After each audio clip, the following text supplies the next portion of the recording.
अभी ये बहुत अच्छा हुआ, आपसे सुझाव लिए, आपके जो कुछ इश्यूज है वो आपने बताए, उसकी वजह से अच्छी तरह से आपकी भावनाएं, मुझे तो थोड़ी देर के लिए ऐसा लग रहा था कि हमारी जो भावनाएं हैं वो भावनाएं आप लोग हमें बता रहे थे। हमने जो आपको बताना चाहिए था वो एक्चुअली आपने ही हमें बताया। हम भी आप जो चाहते हैं, कॉमन आदमी जो चाहता है वही पुलिस वाले चाहते हैं। हमें भी लगता है शांति रहनी चाहिए, अमन रहना चाहिए, सभी जगह पे अच्छे से रूल्स फॉलो होने चाहिए, सभी जगह पे जो कानून का राज है वो चलते रहना चाहिए। लेकिन वो एक होता नहीं है, ये होता नहीं तो ये क्यों नहीं होता ये आप सबको मालूम है।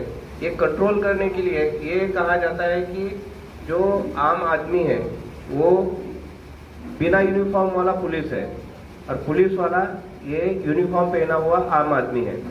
आप अगर अच्छे से जो अधिकार भी सीआरपीसी ने दिए है पुलिस को, वैसे अधिकार कॉमन मैन को भी दिए। आपको मालूम होगा कि सीआरपीसी में प्रोविजन है, जैसे पुलिस वाले अरेस्ट कर सकते हैं वैसे सीरियस ऑफेंस में अरेस्ट करने की पावर कॉमन आदमी को भी है, आम आदमी को भी है। वो सिर्फ अरेस्ट करके उसका काम है, जो पास का पुलिस स्टेशन होगा वहां पे उसको सरेंडर कर देना है। तो बहुत से काम ऐसे है कि पुलिस की संख्या, आपने तो बोला कि 10 लाख की आबादी के लिए 400-500 लोग होंगे।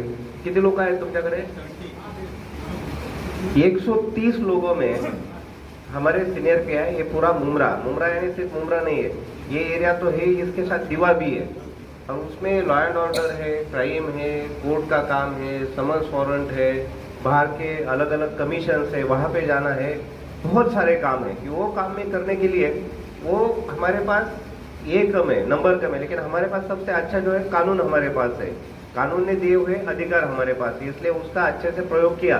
तो हर एक आदमी ने गलती की तो हर एक आदमी के ऊपर कार्रवाई कर कर उनको शांत करने से काम नहीं बनेगा। लेकिन एक ही आदमी के ऊपर सख्त कार्रवाई की, इतनी सख्त कि बाकी 1000 लोगों में वो मैसेज जाना चाहिए कि वो मैसेज जाएगा तो कोई भी गलत काम करने से डरेगा। इसकी कोशिश इसके आगे हम पुलिस की तरफ से हम आगे भी करते रहेंगे। अभी भी कुछ कार्रवाई चालू है, लेकिन फिर भी अभी हमने प्रायोरिटी पे लिया है कि ड्रग्स के बारे में हम अभी एक्शन मोड में आकर इसके आगे यहाँ पे काम होगा। क्योंकि मुमरा के हमने जो एनालिसिस की है तो एनालिसिस में यही देखा गया कि यहाँ पे जो हर्ट के ऑफेंसेस है, मारामारी, कोई अटेम्प्ट टू मर्डर के ऑफेंसेस है, मर्डर के ऑफेंसेस है, झगड़े है, रायट्स है, इसमें हर एक इसमें कहीं ना कहीं तो नशा किए हुए आरोपियों के वजह से ये बुने हुए हैं। ये हम जब चेक किया तो उसमें ध्यान में आया कि नशा ये इसका रूट कॉज है। यहाँ पे श्रीलंका में शायद 4 महीने हुए होंगे मर्डर हुआ था, मर्डर भी रात के टाइम में मर्डर हुआ था, जिसका मर्डर हुआ शायद वो भी नशे में था, जो लोगों ने मर्डर किया वो भी नशे में थे। इतने गंदे तरीके से मारा था, कुछ कारण भी इतना बड़ा नहीं था, फिर भी मर्डर हुआ था। तो उस बार भी हमने सोचा था कि ये कार्रवाई शुरू करनी है। लेकिन अभी तो अच्छा ये हुआ है कि अभी नशा मुक्ति अभियान भी शुरू है, इसके आगे हम एक अच्छा सा प्लान ऑफ एक्शन बनाएंगे। ये प्लान ऑफ एक्शन में आपकी तरफ से हमें सबसे ज्यादा सहयोग लगेगा।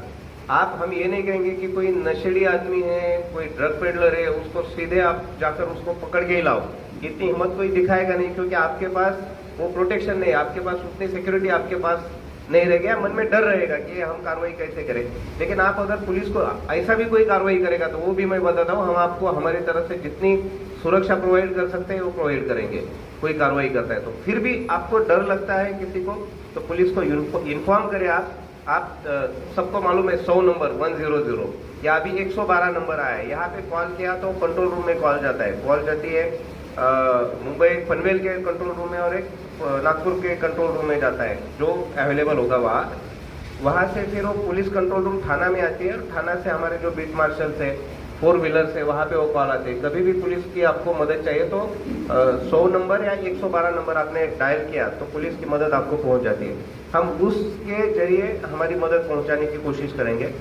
हमने अभी मुमरा के और टाइगर के बाजू में वहाँ के जो ड्रग पेडलर्स है, इसके पहले जिनके ऊपर कंजम्पशन की केसेस है, क्योंकि ये ड्रग सिर्फ बेचना गुनाह है ऐसा नहीं, उसका साथ रखना, उसका ट्रांसपोर्टेशन करना, वो कंज्यूम करना, खुद ने वो नशा करना, वो भी गुनाह है।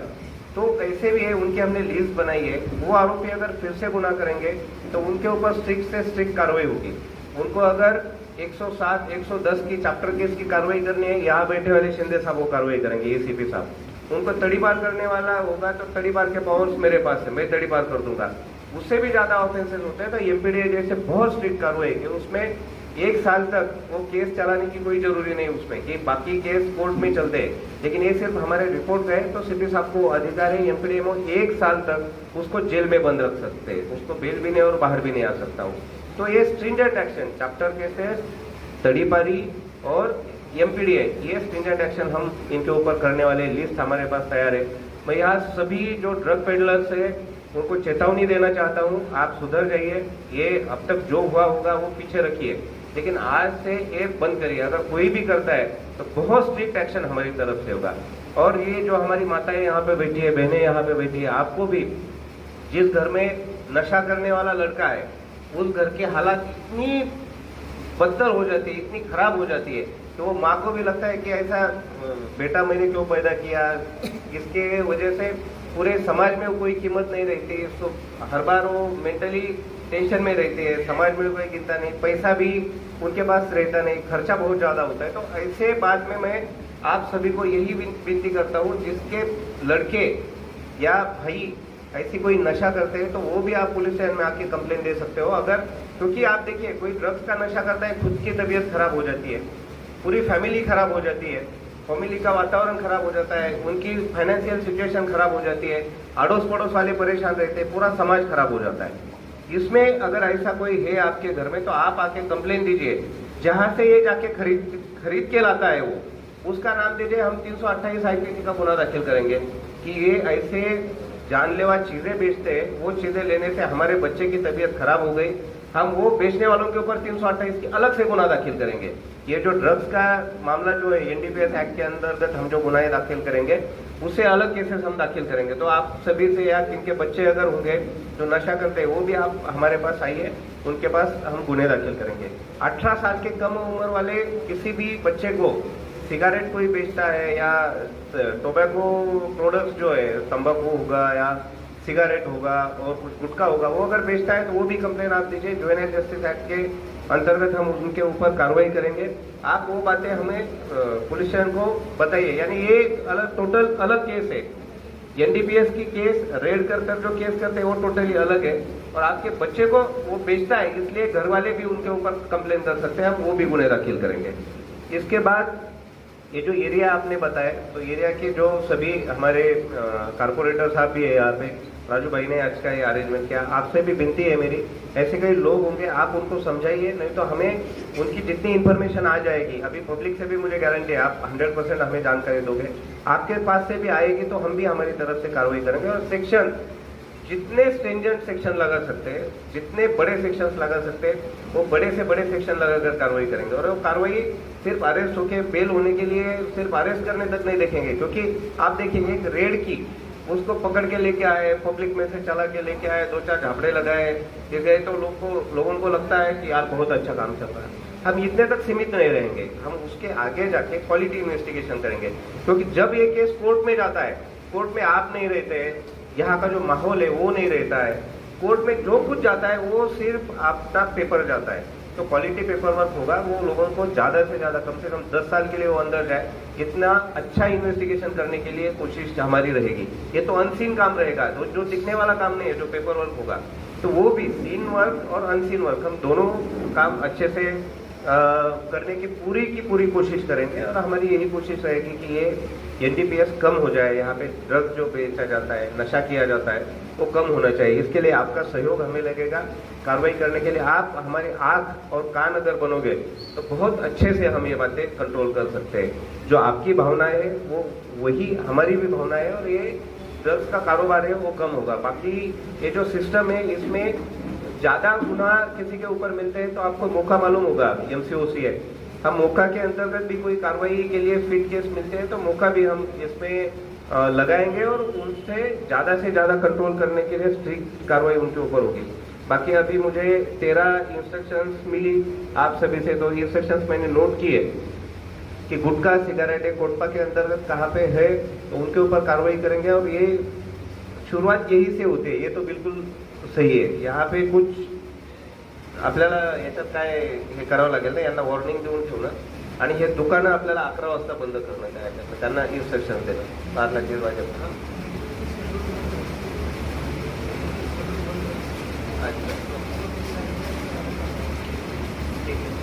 जे फॉरेक्सच्या बॉटल्स जहाँ पे बेचे जाते हैं विदाउट मेडिकल प्रिस्क्रिप्शन, तो ऐसे कुछ है ड्रग्स, तो उसके बारे में भी आप जानकारी दीजिए. जो मेडिकल स्टोर्स वाले होंगे जहाँ पे ऐसा बेचा जाता है, मेडिकल स्टोर वाले क्या गुनहगार या क्रिमिनल्स नहीं है, उनको मैं सुझाव देना चाहता हूँ कि अगर वो बेचते हैं विदाउट प्रिस्क्रिप्शन तो वो बंद करें.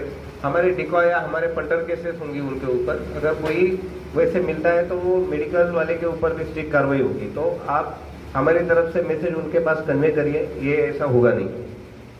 दूसरा, ये एनएम वैली के पास में आपने बताया जो 3 पान टपरी है वहाँ पे भी लेट चलता है, उनके लिए हम इंस्ट्रक्शन देंगे, जो कार्रवाई कर सकते हैं वो करेंगे. रशीद कंपाउंड वहाँ पे फोरेक्स, गांजा, बटन ये बेचा जाता है, तो बिल्कुल सही जानकारी है. यहाँ पे आपने पुलिस चौकी का बताया, आप बताए 130 लोगों में इतना बड़ा मुमरा पुलिस स्टेशन का जुरिडिक्शन है, वहाँ पे हर एक जगह चौकी करना प्रैक्टिकली उतना पॉसिबल नहीं है. लेकिन पेट्रोलिंग बढ़ाना या विजिट बुक्स रखना, आपण हा एक मुद्दा नोट करा.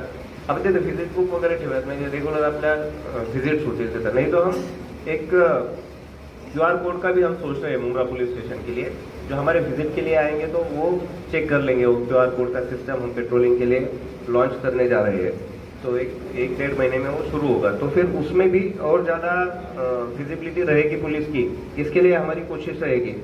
बाकी साइबर का क्या है, मैं एक बार चेक कर लेता हूँ. और अभी ये क्या है ना, हम ट्रांजिशन स्टेज में इसके टेक्नोलॉजी के. आप देख रहे हैं कि आप इतना अच्छा है कि आपका कोई भाई यूपी में, कोई नागपुर में गया है और किसी जगह पे है, तो उससे बात करने तो हम इंटरनेट के जगह जरिए बिल्कुल वीडियो कॉल कर सकते हैं. आप टेक्नोलॉजी का इस्तेमाल किस तरीके से करते हो वो ज़्यादा इम्पोर्टेंट है. तो फिर किसी साइबर कैफे को सीधा बंद कर देना वो तो गलत होगा, क्योंकि अभी के इसमें व्हाट्सएप के बिना हम रह सकते हैं क्या, फेसबुक के बिना रह सकते हैं क्या? बिल्कुल नहीं. कुछ भी काम कर रहे हैं तो टेक्नोलॉजी जरूरी है. फिर भी कोई गलत काम करता है उससे, तो फिर उसके ऊपर हम कार्रवाई करने के लिए बिल्कुल स्ट्रिक्ट कार्रवाई करने हमारी तरफ से होगी. बाकी साउथ आपने जो बोला उसका मैं ये करता हूँ, ये तो आपकी स्पेसिफिक केस है, ठीक है. झंडेवाला बाबा जो है उसमें, और surprise, element of surprise continue नहीं रख सकते, ये तो आप क्लियर करें. आप अगर रखोगे कंटिन्यू, आप बताइए 2 स्टाफ कंटिन्यू रखना है, 2 लोग अगर कंटिन्यू रखना है तो एक आदमी 8 घंटे ड्यूटी करेगा, तो एक दिन के लिए 6 लोग लगेंगे. आप वो थोड़ा समझिए. उसमें भी वीकली ऑफ रहता है, बाकी काम रहते हैं, ये प्रैक्टिकल नहीं होगा. लेकिन एलिमेंट ऑफ सरप्राइज वहाँ पे रखेंगे, जो मिलेगा उनके ऊपर बिल्कुल स्ट्रिक्ट कार्रवाई करेंगे, ये हम ये करेंगे. और मेरी आपसे रिक्वेस्ट है कि ये जो एरिया है वो एरिया में आप CCTV क्यों नहीं बिठाते. हमारे 2 लोग जो देखने का काम करेंगे तो CCTV लगा तो हो जाएगा वहाँ पे. आप कल आपको मालूम होगा, कलवा में चेक करिए, हमने 4 बच्चों को अरेस्ट किया. क्यों अरेस्ट किया मालूम है? उनको 379 की केस दाखिल हुई. उन्होंने जो CCTV लगाए थे वो CCTV उन्होंने निकाले, तोड़ दिए और चुरा कर घर लेके गए. वो बिल्कुल CCTV कंट्रोल रूम में रहता है. CCTV ऐसा भी नहीं कि वहीं पे स्टोरेज रहता है, वो फिर CP ऑफिस में उसका कंट्रोल है. वो कंट्रोल में हमने चेक किया तो मुमरा में वो 4 लड़कों के ऊपर गुने दाखिल किए. हमने 4 को अरेस्ट किया. उनके माँ बाप पैर पड़ने के लिए आए थे हमारे की गलती हो गई हमारे से, बचपने में हो गया. तो हमने बोला कि no nonsense policy, 0 tolerance policy. इसमें अगर कोई गलत करता है तो ये वो तोड़ेंगे तो हम है उसके लिए. उसके ऊपर फिर क्या केसेस डालने हो तो हमारा रूटीन का काम है, वो लोगों को अच्छे से सबक मिलेगा, इसकी कोशिश हमारी तरफ से होगी. अंसारी जी, आपकी वही आपका जो डिक्शन है क्या, वर्ड आप ही का है? आप थोड़ा सा, मैं भी कमिश्नर साहब से बात करता हूँ, अगर हम कर सकते हैं या पब्लिक कंट्रीब्यूशन से हम कुछ कर सकते हैं तो वो करेंगे तो बहुत अच्छा होगा. क्या बात है, सबने तालियां बजाकर उनका ये करिए कि 604 जगह पर CCTV किए उन्होंने. बहुत बहुत अच्छी बात है. अगर ऐसा हम वहाँ पे भी करते हैं ये एरिया में तो हमारा विजिलेंस बढ़ जाता है. एक आदमी कंटिन्यू रखना पॉसिबल नहीं, लेकिन CCTV होता है, ऑनलाइन भी आपके मोबाइल पर भी दिखता है, ये काफी अच्छी बात है. हम ये भी जो एरिया है अभी ये आपने किया, थोड़ा सा वहाँ पे भी और कुछ कर सकते हो तो प्लीज बढ़ाइए. बाकी दूसरा है देवरीपाड़ा का विषय, स्टेशन से लेकर आगे तक का, इन्होंने भी अच्छा सुझाव आया था. जंगल का एरिया है वहाँ पे भी, यहाँ पे जितने ज़्यादा से ज़्यादा CCTV लगेंगे हम चेक कर आगे की कार्रवाई भी कर सकते हैं. बाकी हमारा अभी तो ये मेरे ऑफिसर से भी हमारा डिस्कशन हुआ है, जितनी स्ट्रिंजेंट कार्रवाई स्ट्रिक्ट कार्रवाई हमारी तरफ से होगी वो हम करेंगे। और आपको जहाँ पे कहीं पे भी कुछ तकलीफ होती है तो पुलिस स्टेशन आके आप कंप्लेन करिए, कोई दिक्कत नहीं। 112 को कॉल करिए, नहीं तो किसी भी जोनल ऑफिस, मेरे ऑफिस में भी कोई आ सकता है, लेकिन दिन भर तो मिलना पॉसिबल नहीं, बाकी काम बहुत है। 4 से 6 बजे शाम के टाइम में मैं मेरे ऑफिस में अवेलेबल रहता हूँ और आने वाले हर एक आदमी को, हर एक विजिटर को मिलता हूँ। वैसे भी आप आओगे तो हमारी तरफ से हम कार्रवाई करेंगे। अभी ये कार्रवाई करना हम दोनों की ज्वाइंट रिस्पॉन्सिबिलिटी है, तो ये समझकर हम काम करेंगे और ये एरिया नशा मुक्त कैसे होगा उसके लिए हम कोशिश करेंगे। आप सभी आए, इतने अच्छे सुझाव दिए, हमारी बातें आपने सुनी, इसलिए मैं मुमरा पुलिस स्टेशन और थाना पुलिस आयुक्तालय की तरफ से आप सभी का तहे दिल से आभारी हूँ। Thank you. जय हिंद। आज इस प्रोग्राम हम शुरुआत की है। हम मुमरा शहर में एक नशा मुक्त अभियान शुरू किया है, उसकी शुरुआत आपके एरिया से की है। ये मान हमको आपके एरिया के नगर सेवक, समाज सेवक है जो राजू अंसारी, इन्होंने हमको बोला कि इस शहर में सबसे ज़्यादा नशा का कारोबार या पेडलर जिस एरिया में है वहाँ से हमने शुरुआत की। ये मीटिंग के लिए मैंने हमारे जोन के डीसीपी साहब, हमारे गणेश गावड़े साहब को रिक्वेस्ट की, वो यहाँ पे आए। आपको आपके जो सुझाव थे वो उन्होंने सुने और उसके ऊपर जो भी उपाय करने हैं वो करने की कोशिश हम जरूर करेंगे। उनका मैं बहुत शुक्रिया अदा करता हूँ। उनके साथ में हमारे इस डिवीज़न के एसीपी विलास शिंदे साहब, ये भी इस प्रोग्राम में हाजिर रहे, उनका भी मैं धन्यवाद देता हूँ। उसके बाद में जिन जिन लोगों ने सुझाव दिए उनका जरूर हम सोचेंगे, उसके ऊपर कार्रवाई करने की कोशिश करेंगे, लेकिन इसमें आप लोग की सहयोग की बहुत ज़रूरत है, क्योंकि हमारे पास मुमरा में सिर्फ 130 पुलिस है, उसमें दीवा इंक्लूडिंग है। डे नाइट कोर्ट बंदोबस्त छुट्टी ये सब चलता है। नाइट में हमारे पास बहुत कम स्टाफ रहता है। और मैंने आप सभी को ये बताना है, मुमरा में 130 लोग हैं, इसका मतलब लेकिन ये नहीं है कि हमारे पास सिर्फ 130 लोग हैं। कुछ प्रॉब्लम होती है तो मेरे पास आरसीबी भी है, मेरे पास एसआरपी भी है, हेडक्वार्टर की स्ट्राइकिंग है, पूरी पैरामिलिट्री भी हम बुला सकते हैं, वो पूरा स्टाफ है। लेकिन आपकी सेवा के लिए हर टाइम उतने अवेलेबल नहीं है। कुछ इश्यू हुआ तो हमारे पास पूरी टीम है। फिर पुलिस फोर्स बोला जाता है। पुलिस को फोर्स क्यों बोला जाता है? क्योंकि पूरी फोर्स हमारे साथ है, उसमें रहेगी। लेकिन वो 130 जो है वो आपके रूटीन काम के लिए, इसलिए आपके मन में ये नहीं होना चाहिए कि यार अभी छोड़ दो, 130 है तो पुलिस वाले कुछ नहीं कर सकेंगे, ऐसा बिल्कुल नहीं। बाकी प्रॉब्लम आती है तो हमारे पास बहुत फोर्स है, जितनी चाहिए उससे ज्यादा फोर्स है। चलो इस उदाहरण के कल ही आप देखिए, कल इस एरिया में हम लोग रूट मार्च किए, 300 कम से कम 300 पुलिस वाले हमारे साथ में थे। तो हमको जब भी जरूरत पड़ती है हमारे पास 60 to 70 फोर्स रिजर्व रहता है, जो डीसीपी साहब के ऑफिस में रहता है। हम कॉल करें तो हमको 10 मिनट में अवेलेबल हो सकते हैं। उसके बाद में हमारे पास एक आरसीबी का ग्रुप है, वहाँ पे भी हमारे 20 लोग पूरे उनके वेपन्स के साथ, और एसआरपीएफ के प्लाटून रहते हैं पूरे वेपन के साथ। हमको रात को कभी भी 24/7 अवेलेबल रहते हैं। तो साहब ने जो बोला कि पुलिस कम है इसलिए कुछ होगा नहीं, ये सब मत सोचिए। एक पुलिस भी 50 लोगों के लिए एक यूनिफॉर्म काफ़ी होता है। वो क्यों होता है? क्योंकि उनको उनके पीछे, उनके हाथ में उनको कानून का उनके साथ रहता है। तो आज का इस प्रोग्राम है, हम शुरुआत की है, जो सुझाव आया है वो उसका हम सोचेंगे, शुरुआत की है। अब देखेंगे कि आगे कुछ ना कुछ 100% नहीं, लेकिन 5% 10% हम चालू करेंगे। मेरी एक रिक्वेस्ट है कि जिस एरिया से अभी लोगों ने बताया कि जहाँ पे जो चालू रहता है, यहाँ पे मैं और एक बात बोलता हूँ कि हमारे यहाँ पे एक रीजन साहब डॉक्टर महेश पाटिल साहब आए हैं। उन्होंने बहुत अच्छा शुरुआत की है कि जो भी टाइम्स है उसके अंदर जो भी दुकान से, पान शॉप्स है, वो अभी आप देखे रहेंगे कि 10-15 दिन से वो सब पहले भी बंद होते थे, लेकिन अभी थोड़ा हम ज़्यादा ध्यान दे रहे हैं। अगर आपके एरिया में कुछ भी चालू रहता है तो हमारे नंबर्स है, आप वहाँ पे जगह का हमको एड्रेस देंगे या कॉल करेंगे, मैसेज भी डालेंगे कि तुरंत हमारे लोग वहाँ पहुँच जाएंगे। क्योंकि कभी कभी क्या होता है, हमारे लोग पहुँच जाते हैं, बंद होता है, फिर कुछ चालू रहता है। तो इस अभियान के बारे में मैं सबको एक रिक्वेस्ट करता हूँ कि जिसके घर में, आजू बाजू में, मोहल्ले में कुछ ऐसी नशे की चीज़ें बेचती है तो आपसे शुरुआत कीजिए। अगर आपको वहाँ पे कुछ प्रॉब्लम होता है तो हमें बताइए, हम जरूर कोशिश करेंगे। और ये अभियान हम चालू रखेंगे जब तक ये नशा जब हमको लगता है कि ये सेटिस्फेक्शन होगी अभी ये बंद हो रहा है, तब तक ये चालू रखेंगे। मैं हमारे डीसीपी साहब, एसीपी साहब, राजू अंसारी, उगल मुगले साहब, हमारे एनडीपीएस टीम के भोसले साहब और पत्रकार भाइयों का, उसके बाद में जो यहाँ पे इस एरिया के सब भाई बहन और दोस्त लोग आए हैं, उनका शुक्रिया अदा करता हूँ। राजू अंसारी साहब ने बहुत अच्छा प्रोग्राम यहाँ पे आयोजन किया, उनसे मैं धन्यवाद देता हूँ। Thank you very much.